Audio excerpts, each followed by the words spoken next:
Okay, hello YouTube. Today I'm going to go over the four-move checkmate, and I'm not going to try to go over the four-move checkmate, like most channels do, where they just show you, hey, here's a way you could win a game in four moves. I'm going to try to kind of analyze it, as objectively as possible, and also, show you kind of the one variation of the four-move checkmate that you might be able to try with white, that's maybe somewhat reasonable. So it starts off like e4, e5, and the form of checkmate that we're all kind of taught is people move their queen to f3, and of course this is not even remotely the ideal way to play for the form of checkmate if you are trying to play for it. And then black will play something like say knight c6, and then we play bishop c4, and of course we're creating this double attack on f7. And as beginners, we're just kind of hoping that black misses the one move threat and just plays some other move. Maybe they play something like knight d4 and attack our queen, and then we play queen f7 mate. So that's how the four move checkmate is supposed to work, if you pull it off. Now, of course, when I teach kids how to defend, against the four move checkmate, or when I teach beginners how to defend against the four move checkmate, naturally, the move that defends against it is, if they try the queen f3 plan, we just play something like, knight f6. And then, of course, after bishop c4, we play knight c6. And then, of course, there's a lot of kids that play this opening, and this is really the only thing that they know. So they'll try to keep playing for the four move checkmate by doing something like, say, g4.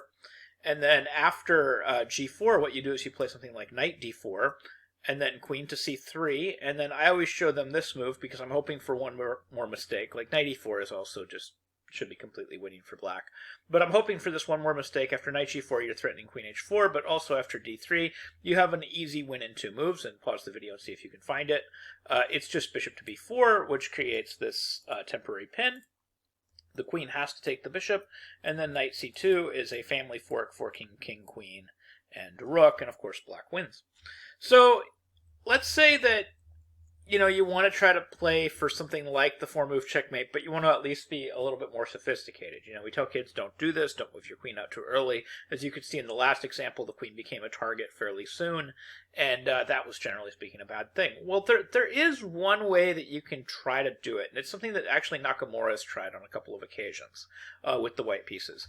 The move queen h5, it's not entirely clear that queen h5 is an unreasonable attempt to play for the four-move checkmate. So this already contains with it a little bit of poison, like you're threatening queen takes e5 check. And of course the natural move is to kick the queen away, and a lot of games do end this way. They just lose the rook right away. They play g6, and then after g6 you have something like queen e5, and that's a double attack, and it is winning the rook on h8. So that's a huge thing that's going on here, is you have this queen e5 threat. So they can't play g6, so g6 is off the table.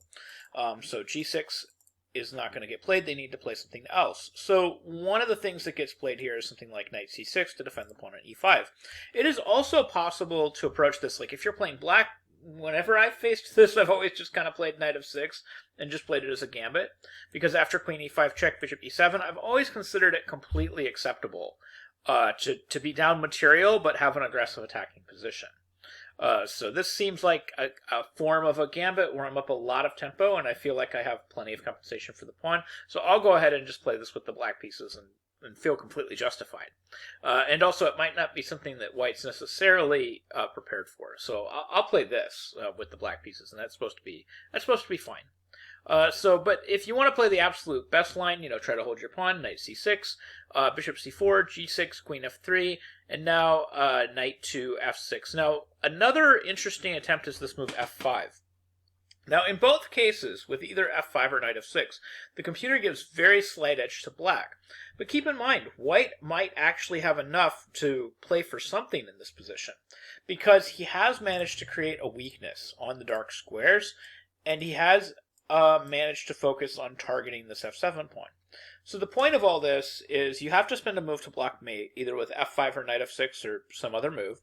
So, like, let's say, for example, knight f6, you can continue with knight e2, preventing the knight from coming into d4, and then after d6, you're fully intending to play h3, keeping the bishop out of g4. Now, at some point, you're going to play something like d3, bishop g5, knight c3, knight d5. Now, even if you get pushed back into a passive position, which is maybe the most that black can hope for. And that's what happened in a couple of different Nakamura games. White's by no means worse, or at the very least by no means significantly worse. There was this one Nakamura game that went bishop g7, d3, we had bishop e6, bishop back to b3, h6, bishop e3, bishop takes b3, a b3, d5, castles, knight a3, king h7, b4, a6, c3. So the dust is kind of settled here, and what you can see has happened is white's been kind of pushed back into a somewhat passive position. Black has a slightly more aggressive looking position than white, and we should consider black very slightly better, but white is by no means like so much worse that he's not going to be able to play a game of chess, basically. He's not in any sort of serious trouble. So this was actually played between Nakamura and Mitkov. Actually played in Minneapolis back in 2005. And this game ended in a draw. It was a very long game that ended in a draw, but both sides are relatively okay in this position. But Nakamura was one of the few players, especially back during that time period, like right around 2005. He would actually hazard queen h5 on move 2, just as kind of a move that he would try and maybe confuse his opponents and see if they knew how to navigate the middle games that happened after that. And of course, the middle games are a little bit strange, a little bit different. The middle games are very similar to middle games that you would see out of like a King's Indian attack or something like that. So that's one way to play it. Another way that black can try to play this is this move f5. I think if I had to play this position as black again, I think this is the direction that I would kind of go.